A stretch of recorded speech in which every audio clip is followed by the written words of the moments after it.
Hello guys, আসসালামু আলাইকুম। আশা করি সকলেই ভালো আছেন। আমার হাতে যে ফুলগুলো দেখতে পাচ্ছেন সেগুলো হচ্ছে রক্তজবা ফুল। এই ফুলগুলো নিয়ে আসলে ভিডিও করার একটি মজার অভিজ্ঞতা আছে, তাই আপনাদের সাথে শেয়ার করছি। এই ফুলগুলোর পিছনের যে অংশটি দেখতে পাচ্ছেন, এই অংশটি ফেলে যারা 1900 দশকের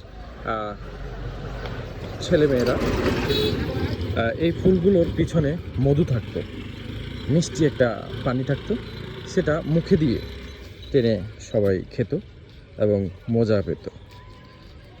হঠাৎ অনেক বছর পর রাস্তার পাশে গাছে এই ফুলগুলো দেখে খুবই মনে পড়লো সেই পুরনো দিনের কথা।